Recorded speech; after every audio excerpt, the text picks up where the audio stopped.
Let's go. I'm green.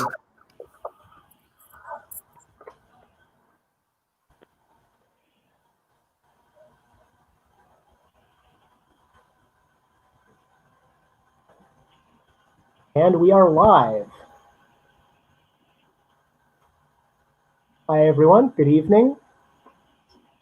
Let's give a moment as people filter in. So I think people have been sitting at this YouTube link for a few minutes. Good evening and welcome. This is Mobility in Oakland through the pandemic and beyond with East Bay for Everyone. My name is John Minot. I live in Oakland. I'm a member of East Bay for Everyone. Our panel guests here are, in turn, I will introduce Chris Hwang, Board President, Walk Oakland, Bike Oakland. Warren Logan, Policy Director, Mobility and Interagency Relations, City of Oakland. And Pamela Ferran, Senior Policy Advisor, District 6, Oakland City Council. We're really grateful to have all these panelists with us to talk about this issue, and might go a lot of different directions. But we have a lot of people interested in this, a lot of signups, so I'm looking forward to it.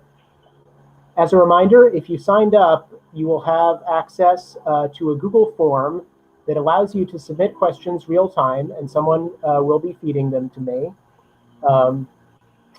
And yeah, that's what we're mining from. Before we get started, I will say a little bit about East Bay for Everyone. We're a network of people fighting for housing and transit, and what we call the free right to the city. We fight for more neighbors, more housing, more renter protections, better public transit, and better infrastructure. You can read more about us on our website and sign up at eastbayforeveryone.org. Before I get to the main event, the last thing I'll do is mention we talked when we were introducing this panel about some of the special initiatives that Oakland has been doing during the pandemic, specifically in response.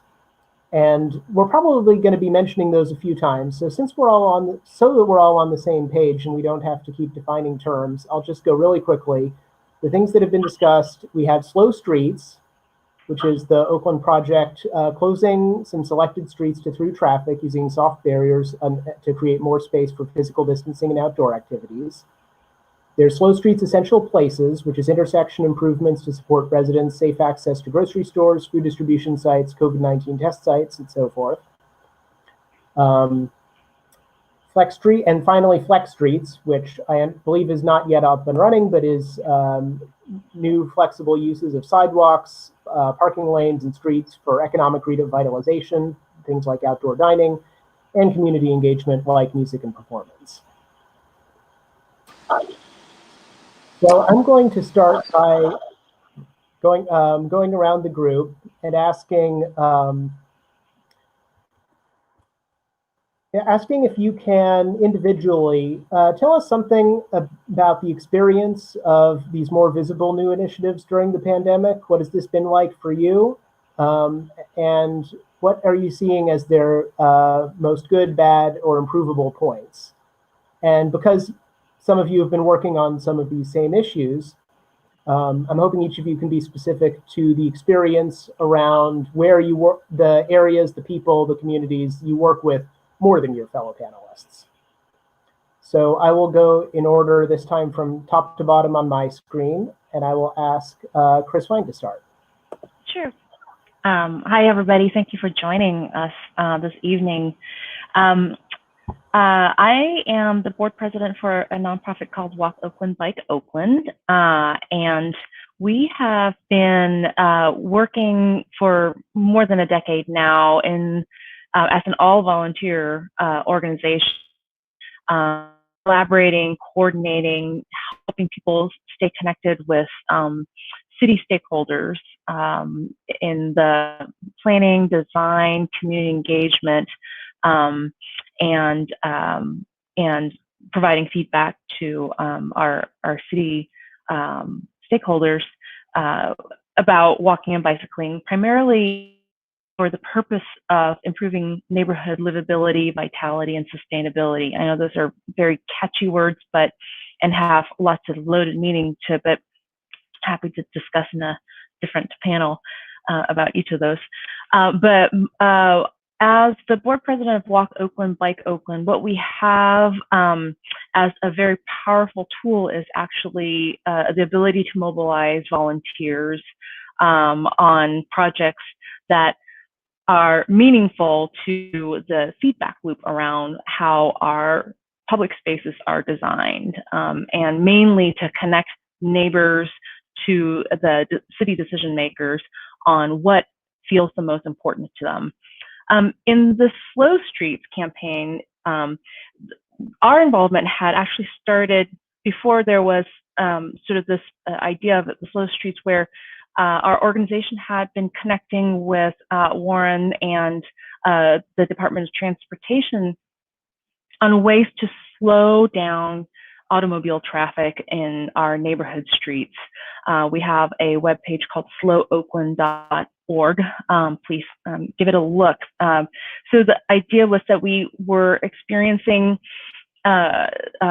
very serious pedestrian injuries as well as fatalities, especially around school zones. And our request of the city was to find ways to reduce automobile traffic.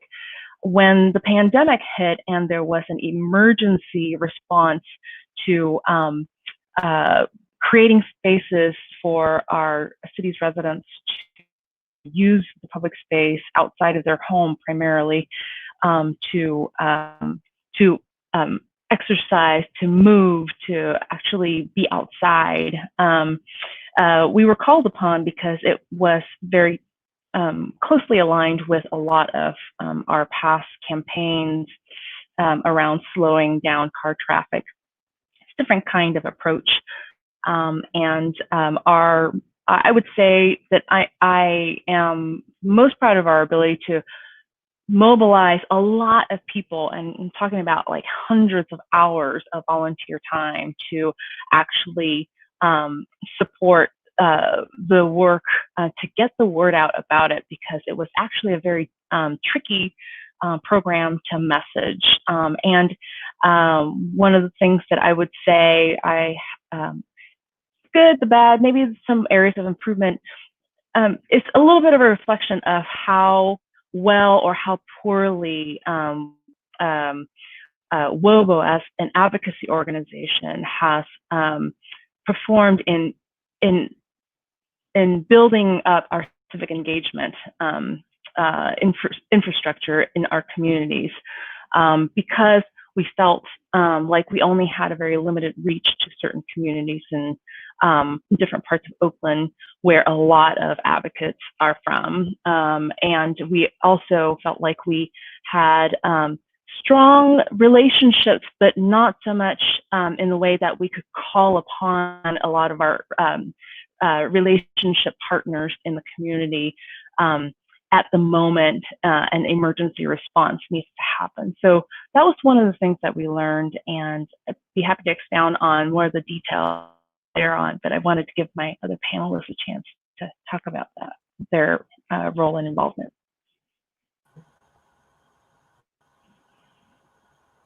Thanks so much, Chris. Warren, could we get you your reflections on this experience? Sure. Hey, everybody. This is Warren Logan coming to you from beautiful downtown Oakland. I am the mayor's policy director of mobility and interagency relations. And for the last several months, I've been working with our Department of Transportation to help manage and roll out the Slow Streets program. And I won't, double back on all of the amazing work that Chris has shared with you about, how we partnered on this area. I'll say more about my focus as the mayor's policy director in this space. I think one of the the most exceptional areas that I think both myself and the DOT have really championed during this time is our commitment to engagement. We have, I don't even want to say double down, triple down on the amount of engagement that we are working through with this program. And I think what's so exciting about that is that instead of just saying, we really want to hear from you, let's talk about it later, we're actively managing this program in real time with the real-time feedback. So for example, just a couple of hours ago, we were on a call with several East Oakland advocacy groups that shared with us, hey, this street we don't think is working. What if we considered this other street? Maybe we should put public art here. And we are already massaging that plan so that next week when we come back to them again as stakeholders, we're able to make these types of improvements. I think that's the first lesson learned there that we'll probably talk about later as well, is that we're really transforming the way that we deliver on anything. Instead of saying, okay, we're going to plan for a year, we're going to wait 10 years to actually put a shovel to the ground, and by the time we've started construction, you've completely forgotten what we had promised to do. This is the opposite of that. I just want to plant a seed there.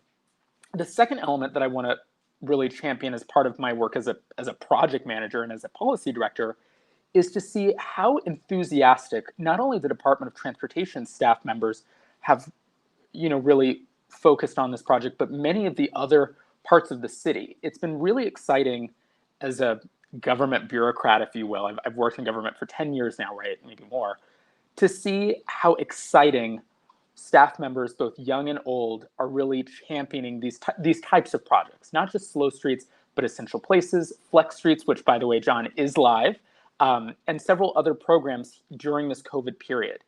And for all the folks out there that say, oh, the old adage about government is slow, government officials are boring, it's been so rewarding to see just how enthusiastic staff are bringing, their creativity to these really challenging periods of time, especially since we are also living through this in real time with you during COVID.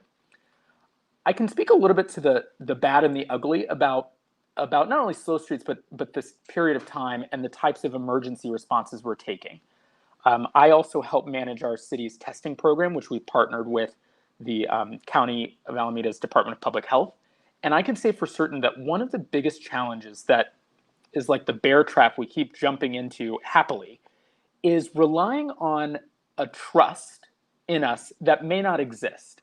And what I say there is that I've seen a number of times in my career, and especially during the last couple of months during COVID, how critical it is to have the trust of the community in whatever it is that you're bringing forward. And I don't mean to say that that trust looks like a blind trust, that you can do whatever you want and I'm just going to pretend like it's not happening. That's not what I mean. I mean the kind of trust that a family gives to each other to say, I think I have some reservations about what you're doing. I trust that the goals that you are presenting are in line with what we're trying to accomplish, whether that's safety for people walking or bicycling in the streets, right? Whether that's providing testing services in DP Stokeland, but understanding that our heart is in the right place and that while we may make mistakes, we are happy and encouraged to continue the conversation together as a family without that, sounding too cliche, to consistently come back and improve on the situation. In the case of slow streets, I think we were reminded once again that there are a lot of people who understandably distrust me, distrust the Department of Transportation, and distrust the city. And I see that more as a challenge, challenge accepted, to consistently come back, take our lumps, understand where we've missed the mark, and try and improve. And I think that, especially reflecting on this amazing meeting we had today, I'll talk about it later, to see that we've shifted a lot of mindsets from how dare you, this is the worst program ever, to I want a slow street in my neighborhood because I think kids deserve physical activity over here, right? Like, to see that type of transition in such a short amount of time says that this work is totally possible and that we're finally tapping into a combination of staff enthusiasm, perhaps a time when a lot of people, unfortunately, I think, have time to commit to this level of engagement, and a time when perhaps we're all a little bit more open to flexing our creativity muscles just a little bit more and using this as I'll say it, an opportunity, and I apologize because there's a lot of baggage around that word as well, to hopefully build up some collateral with the people that don't trust us, to start with a new baseline. I'm really hoping we can use this as that opportunity to build trust in our work. Thanks so much, Warren. Pamela, what's been your experience in the District 6 office and around? Hi, I want to say thank you for the invitation, John. This is a wonderful opportunity to discuss District 6 and some of our transportation opportunities, challenges. So I want to say thank you to everyone that's here also on the call. So yes, Pamela Ferran, I am the policy lead in Councilmember Lauren Taylor's office in District 6. I am also a District 6 East Oakland resident. I live kind of in the middle of the district, so I think I have a pretty good view of it both as a resident and as a team member in the D6 office. I think what I can share is particular questions, but as an area, East Oakland, we have the largest population of Black residents in the city. We are located, I would say Eastmont Mall is one of our biggest identifiers in our area, between obviously the Fruitvale district and the District 7, which is closest to San Leandro, so we're right there in the middle. And I think we also kind of represent a couple of issues that Warren touched on, which was an area that is often felt neglected from the rest of the city, often felt that we didn't receive or haven't received a lot of our due resources and a lot of infrastructure, economic development issues. And one of Councilmember Taylor's biggest issues that I think most people have figured out by now is economic development and growing our economy out here in East Oakland. And obviously our infrastructure and transportation is critical and integrated into that in addition to housing. So I think as an area that has a lot of challenges, we have a very high unemployment rate here in District 6. And we have also felt, I guess, that while the rest of the city has experienced kind of an economic boom and in a nearby cities and counties, that District 6 is not shared equally in that economic boom. So those are some of the issues that we bring to the discussion. However, it's not all doom and gloom. We know that we have great residents. We have a new council member. We have new energy. And we've had a lot of support from the Department of Transportation and the mayor's office, and Warren in particular, who has been very open to listening to the needs of our particular constituents and residents, who I think, as he identified, may be a little skeptical of the city. When they hear about a new program, may wonder how that can affect us. We feel like we have some different needs than Telegraph and downtown Oakland. And so one thing that our office, I think, has been really open to is trying to figure out how these things can,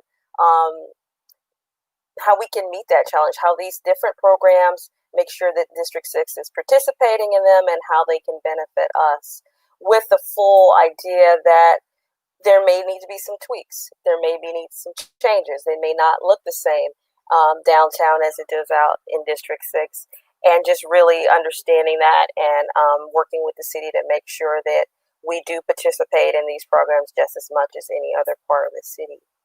Specifically, so streets, we had a great example of the city coming together and really looking at the particular demographic and issues of District 6. So we knew we wanted to be able to bring the Slow Streets program to the district.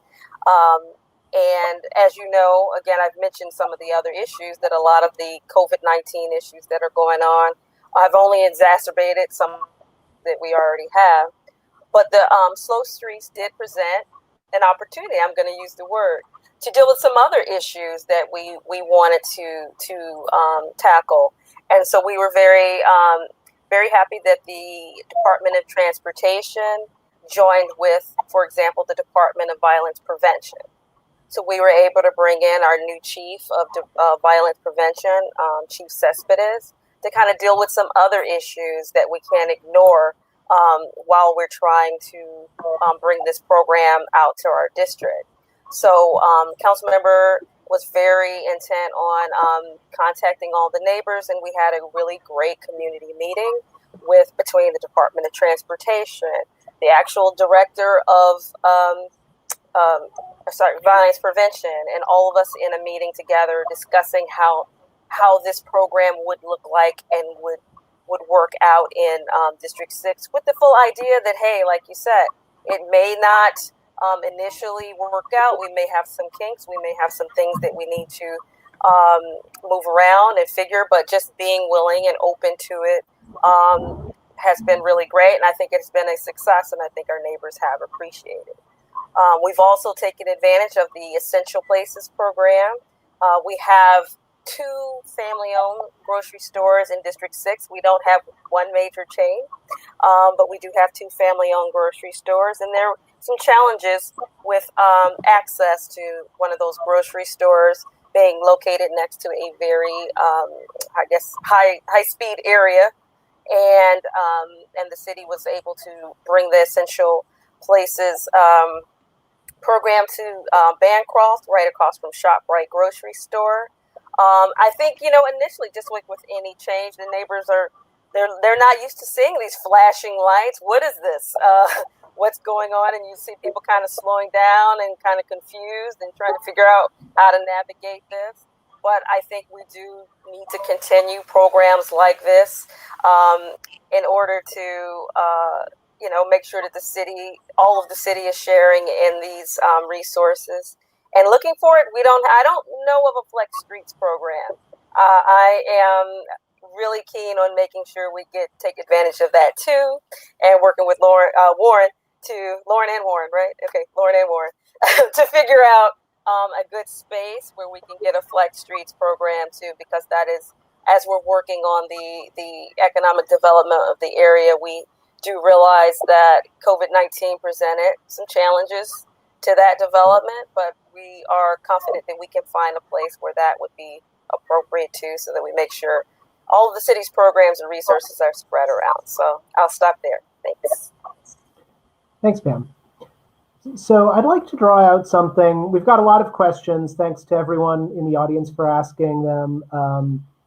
A lot of topics, we certainly won't be able to cover all of them, but one of them that touches on something you both just mentioned was the question of outreach.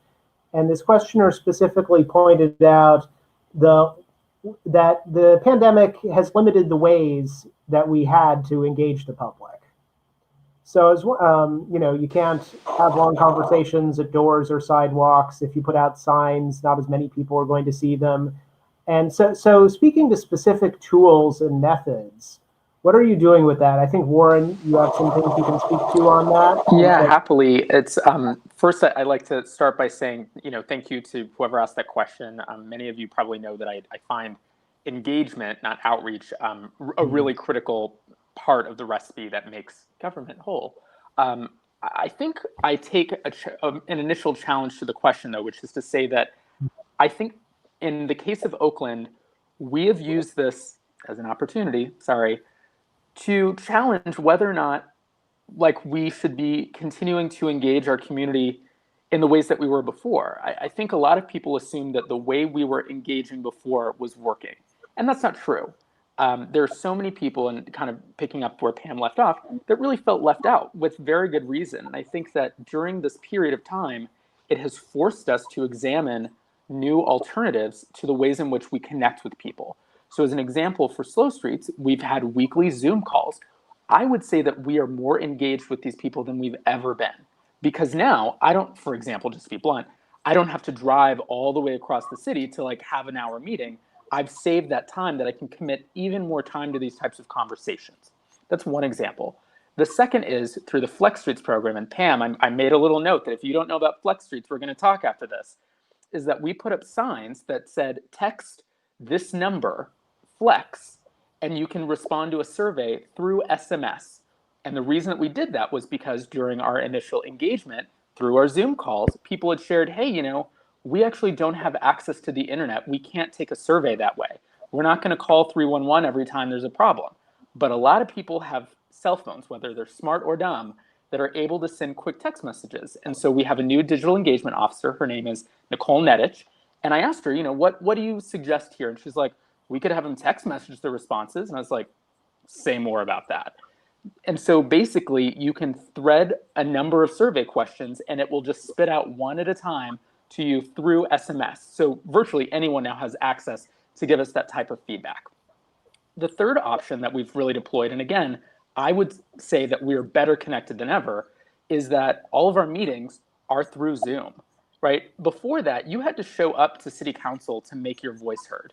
And there's still some kinks to work through that, right? But the mayor's having more town halls. Our team has actually said that we should continue that practice, right? Bringing in expertise and saying, hey, let's have a roundtable about this conversation. We weren't doing that before, and I'd say that we should continue doing that now.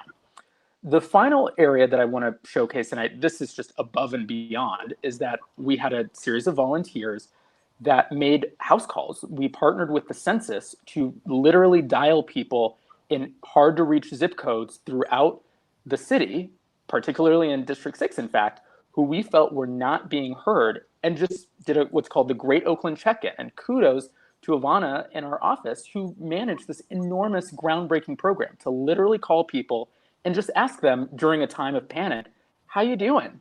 Is there something that we can provide you? Let's understand each other and then follow back up with people. Oh, you said that you don't know about testing? Let me provide that information to you.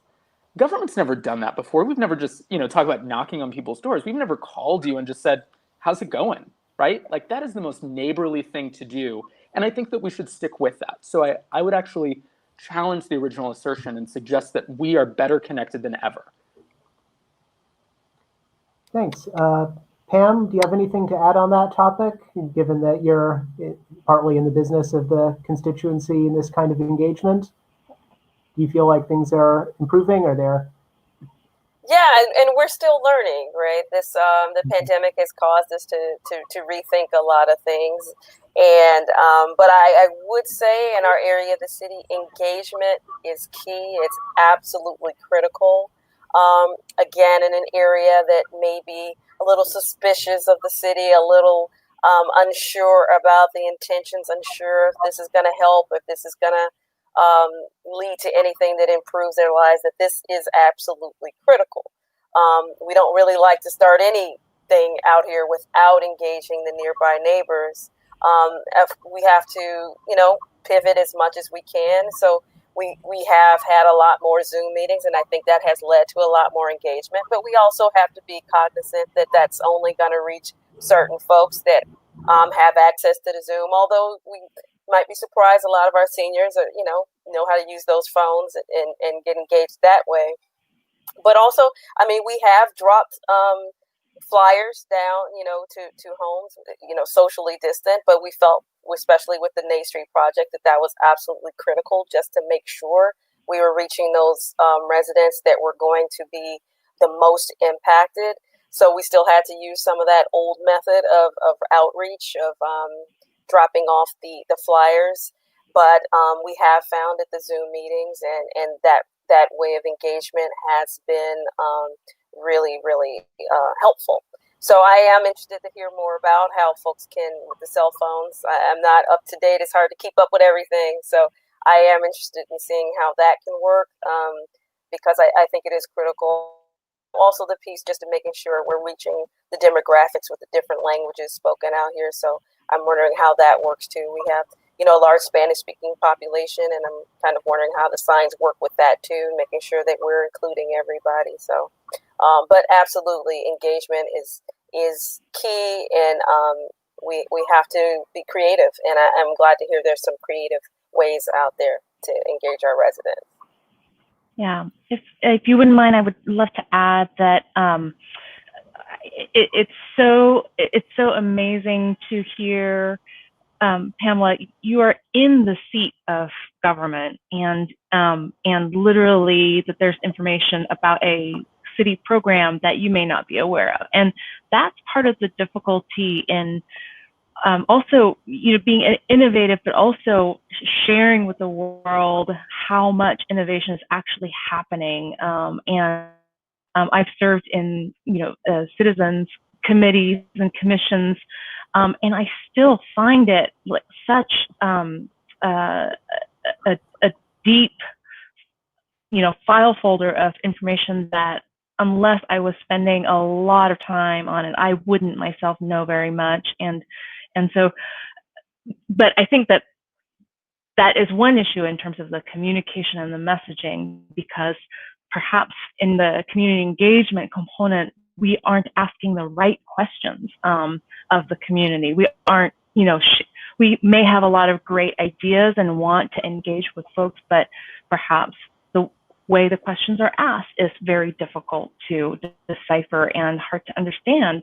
And I can't, I've been serving as a mobility advocate for a long time, and I still struggle with certain terminology that I do think that there's got to be some work around how we communicate with our broader citizenry, and we have a very diverse community, very diverse city. And one of the things that first things that Warren asked Wobo to do was to create posters in multiple languages.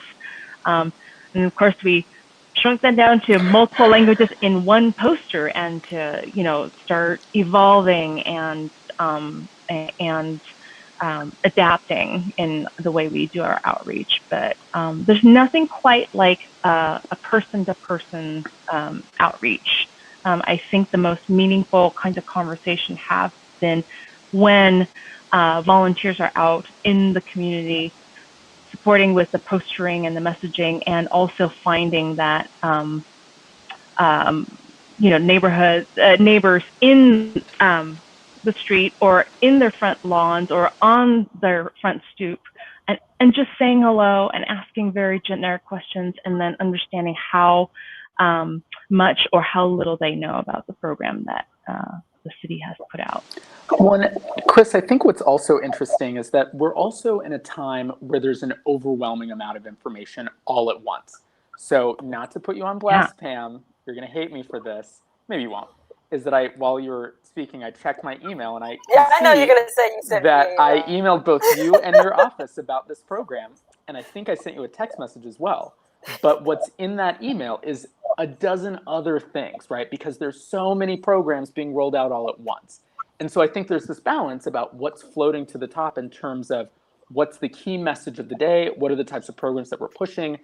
And my heart goes out to every single one of our council members who have to keep track of everything I'm practically spitting out at any time, let alone anybody else.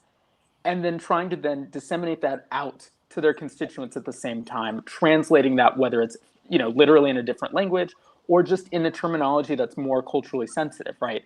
So it's not just that the information isn't being shared, it's that almost sometimes there's so much information that we have to then find ways to filter as well. Mm-hmm.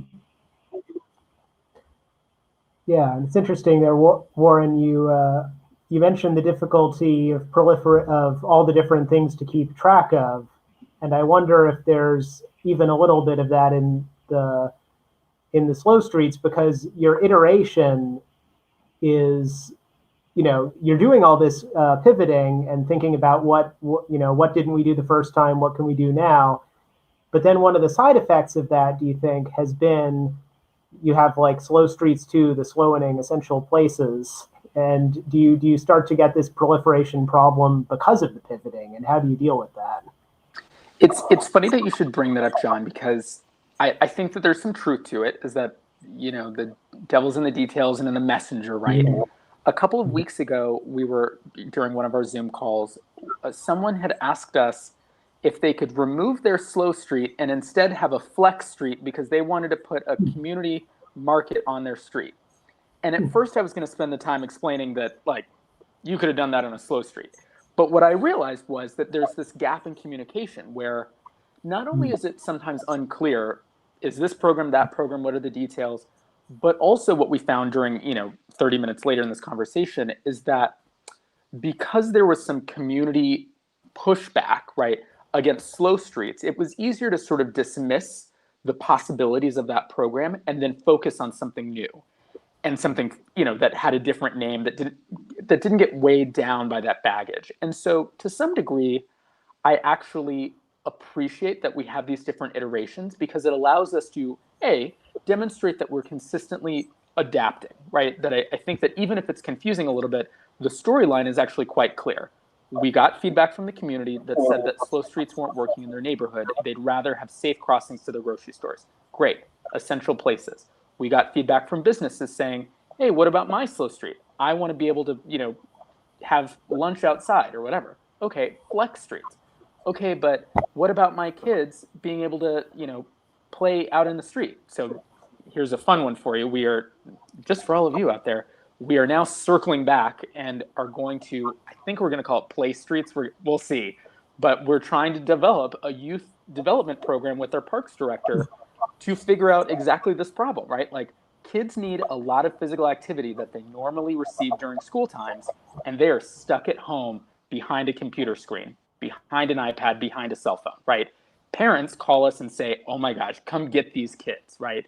And Pam and I have had this conversation, right? Like, and so we're trying to meet the community where they need us. And so if you were to lay it all out on the table, it'd be like, wow, you've got a lot of street programs here.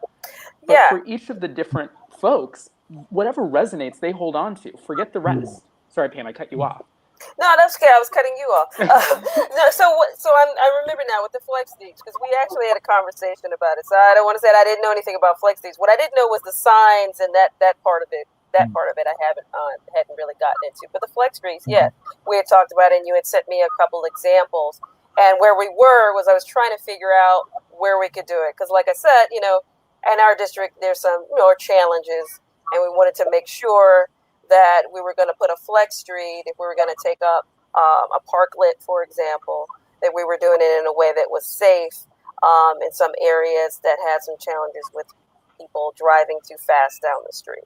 Mm-hmm. So as much as I would say that we would love to take, even when we know about the program, so even when we didn't know about it, I still had to take some time to do some research and figure out where could this go that's safe in our district, and make sure we're doing it in a way that's going to be safe and in a meaningful way. So it's not that I didn't know about the program. I didn't know about the sign part, which sounds cool. But also just making sure we're thoughtful, engaging with our restaurants and our residents and our commercial, because again, people are a little unsure about some of these programs, so we got to make sure we do a lot of targeted outreach before we roll them out. So there was a delay in that one. The other two we were able to roll out pretty fast, but that one did have a delay because we just got to make sure we're doing it in a thoughtful way that makes sense for our particular area. Well, and Pam, picking up on your point, I think this advances our conversation a little bit. It's funny to hear you say there was a delay, some of these are fast, some of these are slow. Just to remind people, Slow Streets was launched in April, May, June, July. It has been just 4 months, and we have launched half a dozen test sites. We have a world-renowned Slow Streets program, essential places, flex streets. Now we're on to play streets, right? Like, we're going gangbusters here. So it's actually kind of interesting to hear you say, oh yeah, there's some stuff that was slower. I'm like, I feel like we're at warp speed right now.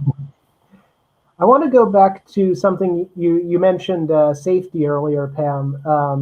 And we've got a lot of questions from the audience, but when I notice multiple questions on the same topic, I want to hone in on that. There have been a few different questions about safety from cars, safety of cars, people being pedestrians being hit, which of course is a perennial issue, but there has been some anecdotal discussion of people speeding faster on emptier streets. What do you think and the first question on this was addressed to you, Pam, but I'm sure all of you have some thoughts here. What do you think the city is/should be doing, current speed and countermeasures for what more needs to be done, that sort of thing? Yeah, I think with our area, it's been just kind of bringing in different departments and bringing in as many resources as we can, because this was a big issue. We chose Nay Street, which is a challenging street in our district. It's near a commercial street that we're trying to revitalize. We have active neighbors, but people were flying down this street historically. For whatever reason, this was a culture thing. This was a thing that people were used to, and so when this was a challenge for our Department of Transportation to bring it slow streets to this street, not only for all the health benefits that we all know about the Health Streets program, but also just for the real life safety benefits that we could have with the slow streets. So initially, yeah, we when the city put up the cones, people knocked them down, and we were prepared, and I think everyone understood that that might be an issue. We had talked to our residents, like, hey, folks who are near the intersections, if you could, work with us until people can get used to this. Can you put them back up?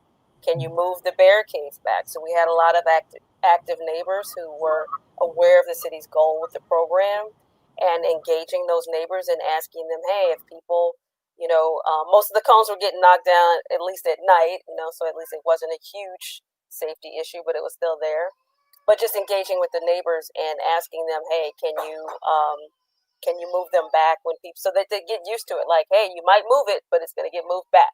And so eventually people would kind of get used to it. Okay, this is, the city actually is serious. This is actually happening here. This is not a one-off thing that we don't really understand what this is about, and just moving those back. But it is a trying something new, and we were aware that having the temporary closure, the cones and the signs up, would be an issue, and people might move them.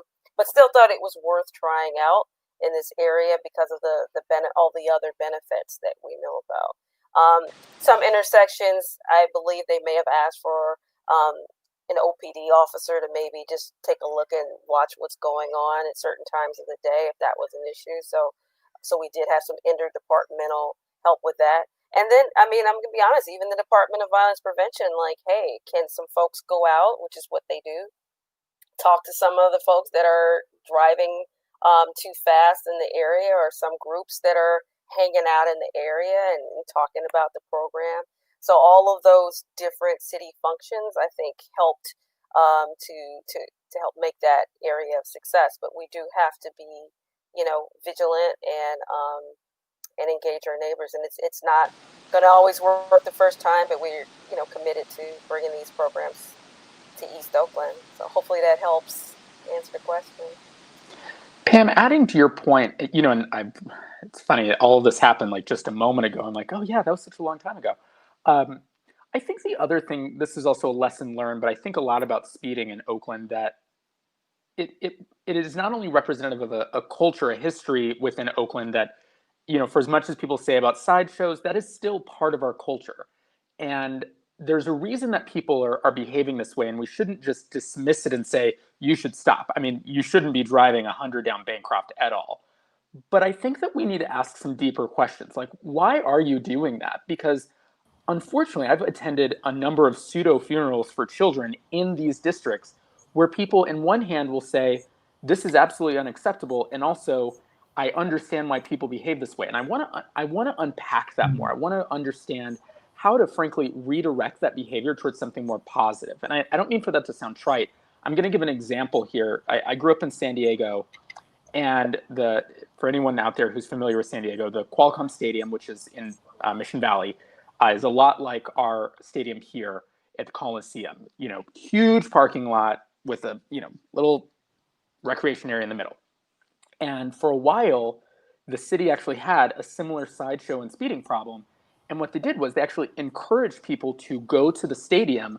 They'd set up a track essentially and really had like a car show.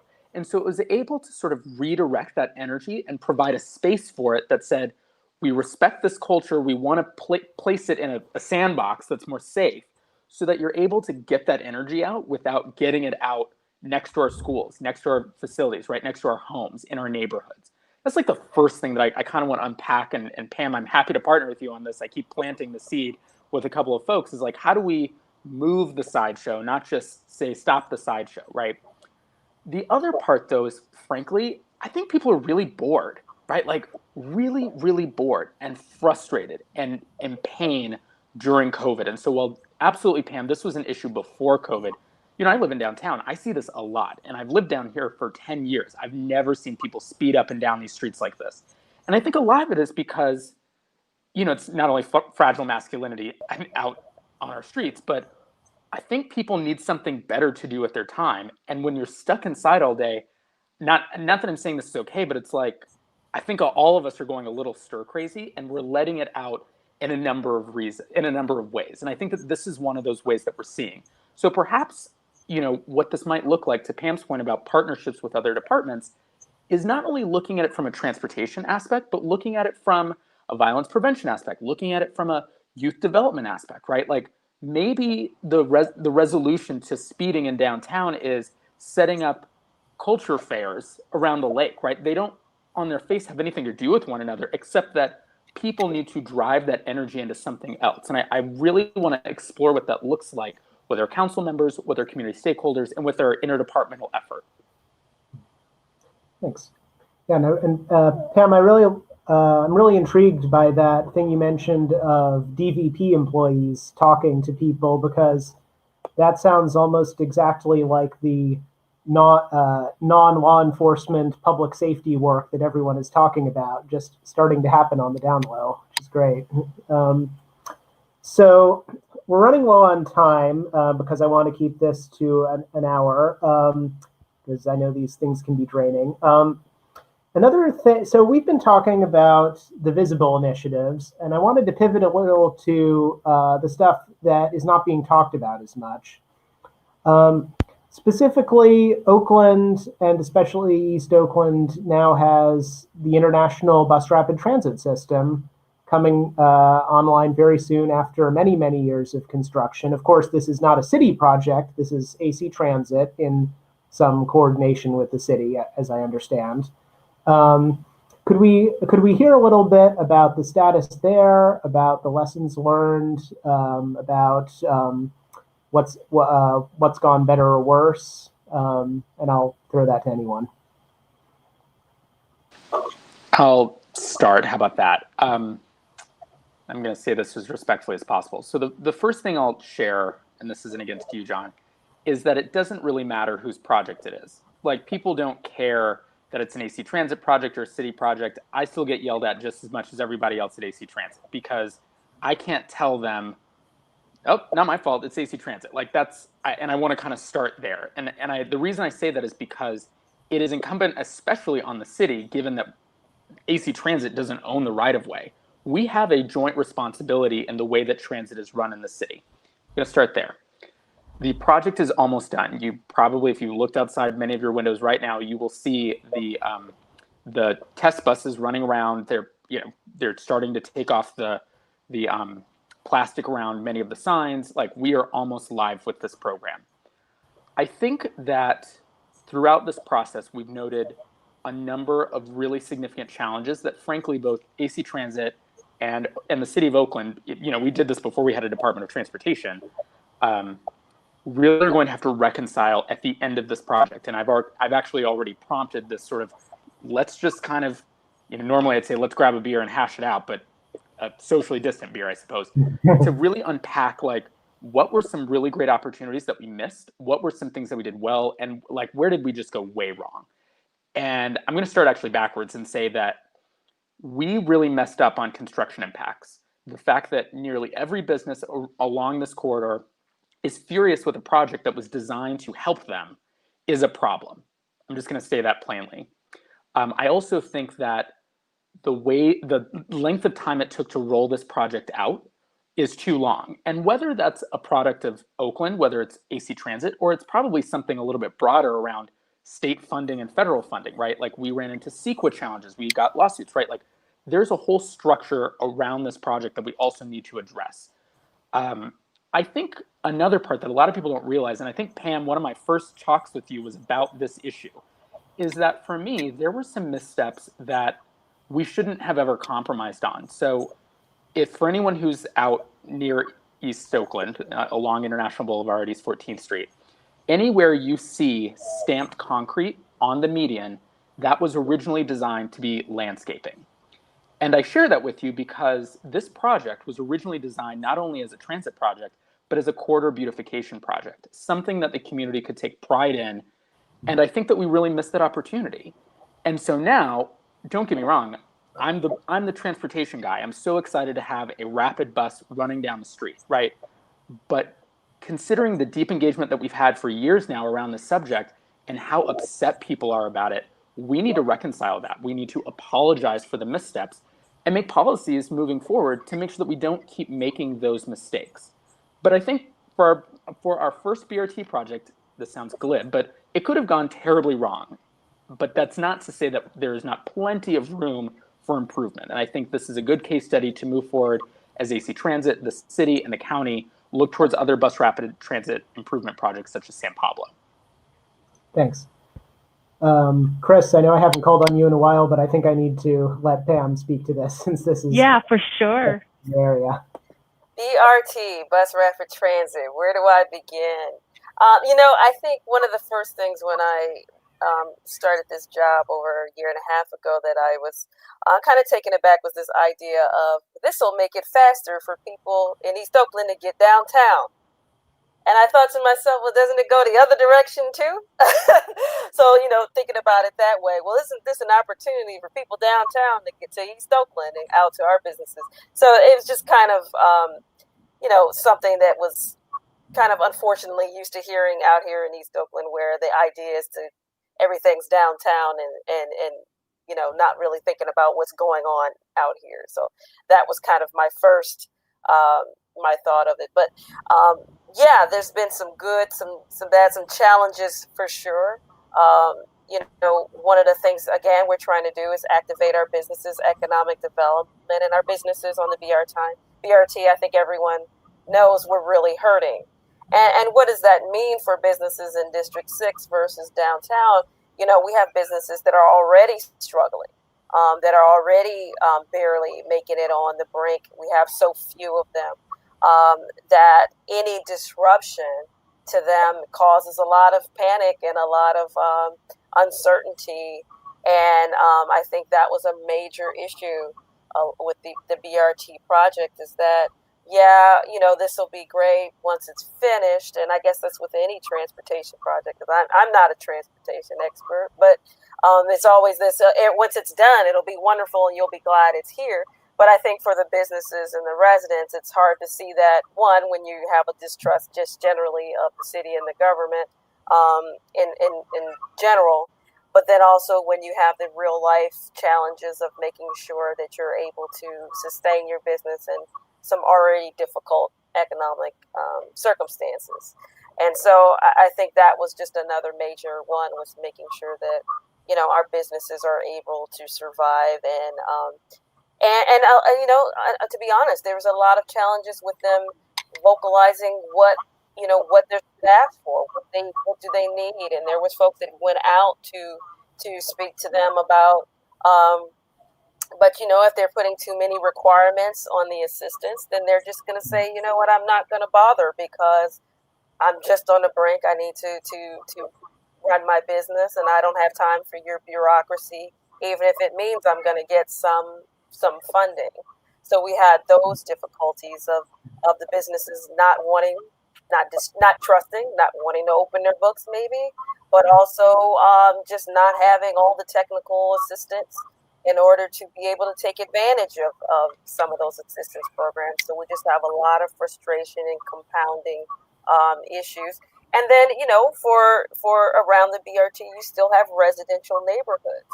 And, again, for folks who are just generally distrustful of what's happening, they have neglected streets that have been neglected for years. And suddenly this brand new project is coming down, and they're being woken up at all hours. So we're getting emails that work is being done at midnight. And we're like, hey, AC Transit, not a good idea. They're already mad. So there's been, some pivots with that. Also, the fact Warren hit on it that it taking so long, that people started changing behavior in other ways. So now these areas that were blocked off to prepare for the bus rapid transit is being used now for illegal dumping. So we have garbage piling up in the middle of the median on International Boulevard. And that's another, hazard in and of itself. Also, there's a lack of parking. We have folks who are, living multifamily in one home, trying to make it in this economic climate. We've got a lot of cars around. And so we had people parking in the median like, hey, we got parking. So that behavior is going to need to change, and people are going to have to realize that now it's no longer a parking space, it's a bus lane. So there's definitely going to be some growing pains. Hopefully that it will be, everyone will learn to love it, and it'll provide some great benefits. But I have to say there were a lot of bumps along the way, and we only came in towards the tail end of that, unfortunately. Yeah. I'll just piggyback on something, Pam, that you just said, is just the length of time that some of these projects take to deploy or to be completely, fully executed. And and that's also, the desire to be perfect, and also lawsuits and other things that got in the way. But I think it's also really important for us to just as people who are part of projects to help think about different ways of staging and just keeping the inspiration and the ideas up front, in front of people's eyes, doing pilots, doing pop-ups, so that people understand, like, oh, this is what's happening. Over a span of 10 years, a lot of people move in and out of the community. They're like, what's going on down the street? But it's also just finding a way to remind folks that there is something that is in the works, that's in the plans for this. So don't be surprised, but let's keep up the conversation, because I think that also over time, best practices change, best practices evolve. So perhaps I've heard this, that the BRT stations looked really fancy 5 years ago. They look kind of outdated today. But it's just that willingness to, and the ability to build in some flexibility to evolve over time. I think that those are some critical pieces to stay relevant in the community, so that the community doesn't feel like, oh, you've sprung another thing on me, and I'm totally surprised. That's one piece. But kind of pulling back to the slow streets conversation, I think what's really interesting, and we're learning about this, is that the streets that were selected for slow streets followed sort of the design on a bike plan, a bike network plan. Well, now that we've put those barricades up, we also realize maybe some of these streets aren't the best streets for the bike network, because a lot of the planning happened on paper, in in community sessions where they're putting stripes on the board and putting sticky notes. That just isn't going to give you that real life experience. So I do think that the slow streets experience is also another way of thinking about, hopefully not risking anyone's life while we're doing the pilot, but just piloting something just to see if behaviors do change, if communities do have more questions, if we can start figuring out, are we really asking the right questions? Are we getting at the goals that we initially set out to achieve? Or maybe those are the wrong goals. Maybe slowing down traffic is not the goal that a slow street can achieve, but perhaps a community campaign of putting art out might be the way to slow car traffic. I mean, those are just ways of iterating, and I want to encourage a lot of folks out there who are doing advocacy work to not not be afraid to just be wrong sometimes. I mean, not at the risk of the community's safety, but being humble and open to knowing that you're going to be wrong. But you're going to be wrong together with the community who's going to tell you how to right yourself. And I think that that's really important. That's fantastic, Chris. Yeah. So there's a lot of directions this could go, and I would love to keep talking to you all for another hour, but I think we need to wrap things up. So I will go through one quick concluding question to all three of you. So if you could wave a magic wand and ensure that just one of the things you learned in the pandemic was remembered forever, what would that be?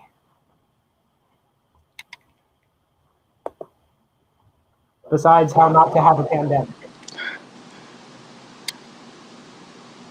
If I could wave a magic wand, and I've said this a number of times when we've all talked about transportation, I would want to be able to provide the necessary affordable housing near jobs, near community resources that people deserve.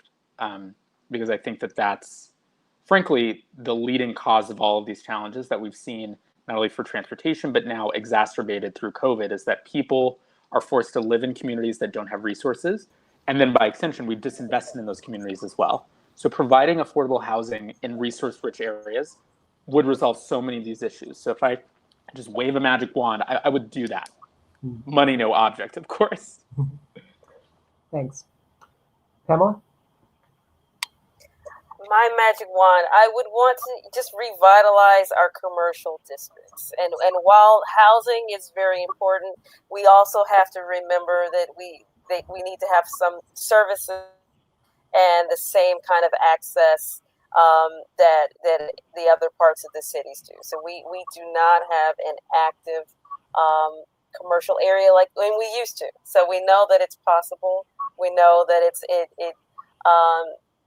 can be that way if the city and everyone chooses to invest our resources in that direction. We can bring these things back. So I would just have a vitalized commercial area in District 6 where I can, walk my 3 daughters down and get an ice cream cone, get a cup of coffee. They can jump on the bus. They can, just do everything that other areas have. So if I and that's not too lofty, I know, but it feels that way. Sometimes it feels a little Herculean to get the resources out here, and we're doing the best we can. But I would just want to just have a booming commercial area, economic activity, like other parts of the city. Thanks so much. If I had 50 million is kind of on the low side, hun. Yeah.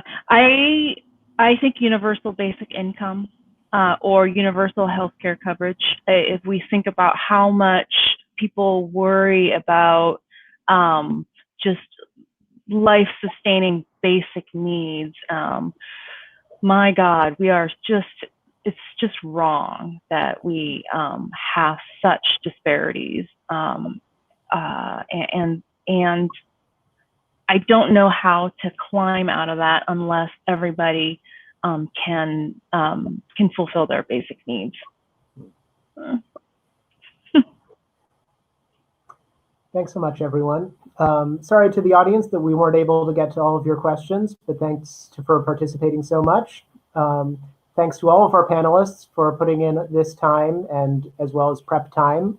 I think this was a great hour, and I hope that we all think about this story of nimbleness and humility and looking to equity. Again, if you joined us partway through, you can learn more about East Bay for Everyone at eastbayforeveryone.org. And we will be having future events. And I think that's it. Anyone have any further parting words? Nope. Thank you so much, John and everyone. Yeah, thanks, John. Thanks so much. Have a great evening, everyone. Bye-bye. Bye, everyone.